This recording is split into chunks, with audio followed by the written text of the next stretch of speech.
Hi, welcome to the Existential Stoic podcast. Quick fix. I am Danny. I'm here with my buddy Randy. Hey, Danny. Hey, Randy. All right, so today our quick fix is being more creative. So for quick fix 14, why should we be more creative?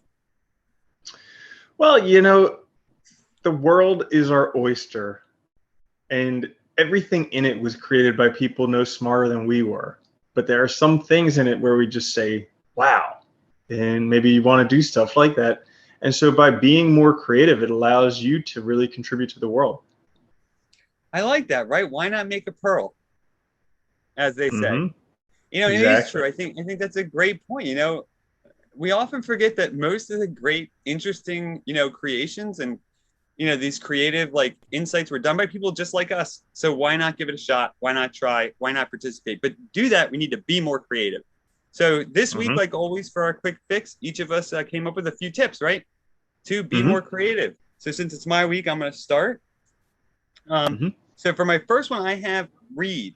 So I think reading is crucial. I think obviously to self development in general, but when we read, we learn to use our imagination and doing close readings like critical thinking. We exercise those muscles, which helps us not only see the world differently, but solve problems and find new ways to solve those problems. So I think reading is crucial because it helps us develop a lot of the tools that we need to be more creative thinkers and problem solvers.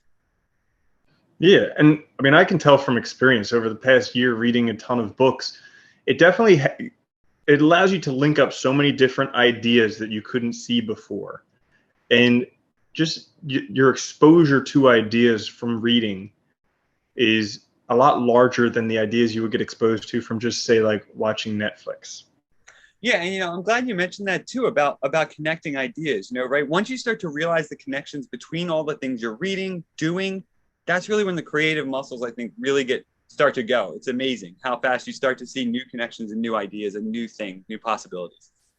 What's Mhm. your first one? All right, so my first one is borrow from others or steal, but borrow from others. And this is something that, Tomato, you know, tomato. artists have done for years. You're not literally stealing it, but like you're stealing it in an interpretation that you can do. Like for instance, the iPod wasn't the first MP3 player. No. There were like some other ones before them, like the Zune and everything like that. But they basically borrowed that idea and they perfected it, and it became like the creative icon for music. Hold 1,000 songs in your pocket. And so by borrowing from others, you can actually become way more creative because they can't see things the way that you see them, and you can't see things the way that they see them. But by taking what they've done and putting your own little touch on it, you can create something completely new. What I like about that one too is, when I'm doing creative writing, or even when I was writing essays, I remember being younger, trying to mirror other authors as just a way to practice too. And by doing that, by mirroring their style, their rhythm, their sound, it really helped me start to find my own and develop my own. So it's also a good way, I think, just to learn something, right? You have to sometimes mirroring other people, borrowing from them is a great way to sort of build your creativity and see things from a different way, right? A different angle. I think it's a great idea. Mhm. It's awesome. Yeah. All right. So for my next one, I have try new things, new perspectives, and I think this is crucial too, right? So we really, if we're stuck in our own routine, I think creativity is often far away. We need to sort of challenge ourselves with new things. I prefer a hobby is a great way to do this. There were studies that have shown that scientists who had hobbies were better problem solvers in the lab. They had more creative thinking because basically they gave themselves time to do something fun, do something that wasn't under pressure. And while doing that, they learned new stuff. They learned to see the world differently, and it gave them a new perspective on the issues. So it works well. Mm. Yeah. Yeah, that's definitely a great point. And having the hobbies, it allows you to be creative without the pressure. Because when you're doing stuff for work, uh, it always seems like there's pressure, and you feel like you have to do it right. You have to get it right the first time. You can't screw up. But when you're doing it as a hobby, you're actually allowed to be so much more creative because you don't have that pressure where you need to get it right. So you can be like, well, let's see if this works. and then you might discover something revolutionary. Yeah, it's funny. I love like RC planes, and it's like a fun hobby. And I always loved it because like I can totally destroy them or break them because they're mine. So if I'm just messing around, trying out new things, like I don't have to worry about it. There's no pressure. So it's fun because you learn that way and you end up being Dude, more literally creative and figure out new things. every time I've seen one of those, it takes off and then it just crashes into the ground and it's like over. Done. Now they can be fun. Yep. All right. So you're second. All right. So that was good. My next one is fake it. And so go in with the mindset, if I was the most creative person in the world, this is what I would do. Because you may be the most creative person in the world, but it's just your mind that tells you you're not. So like if you go in with the mindset that the most creative person would have, then you're much more likely to create something. You know what I like about that too, though? The fake it till you make it idea also, like the idea that I think a lot of people forget that confidence and, a positive perspective, the willingness to do something just takes a lot of times pretending like it's true because most people don't really know what they're doing all the time. They're not experts. Even if they've done something like a little bit, they're not like perfect at it. So just pretending like, you are creative, like, what you're doing, you'll find those answers. It's amazing how it works, but it's like tricking yourself and it works.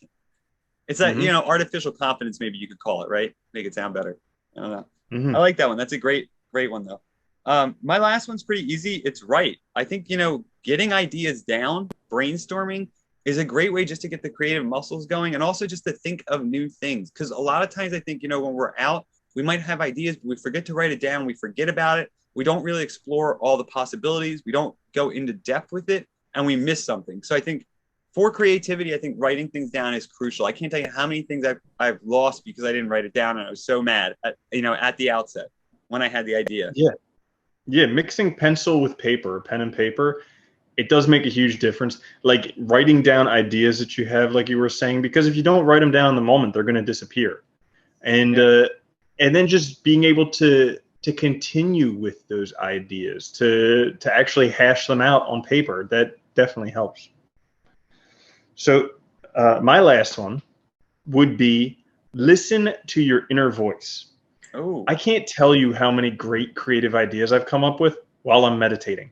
Like once I'm sitting down on the cushion, just like breathing, all of a sudden these ideas start popping up and I'm just like, oh my gosh, oh my gosh, oh my gosh. And it's just like, so like letting yourself quiet down and just because you literally have all the creative ideas within you. It's just you need to get rid of all this chatter and everything that's stopping them from being heard. So if you just quiet down, eventually they'll bubble to the surface. I like too that you mentioned meditating because I think that's a great way to quiet down and to actually hear it because we're so distracted by other stuff. We also often miss it, right? And you're right. I think those creative ideas are there. We just need to let ourselves hear ourselves, which we're constantly trying to, distract ourselves from listening to. It's funny. But yeah, that awareness of, of our own sort of minds, our own ideas, and taking them seriously, I think is important. So that's it for this quick fix, right? How to be more creative, right? I think you could say that was quick, and you could also say that was a fix. Maybe a quick one of the two. Hopefully both. Yeah, so hopefully you guys enjoyed it. We'll be back next week with a full-length episode. Remember, we are on YouTube now, so check our channel out. Subscribe, share, like, do all that stuff.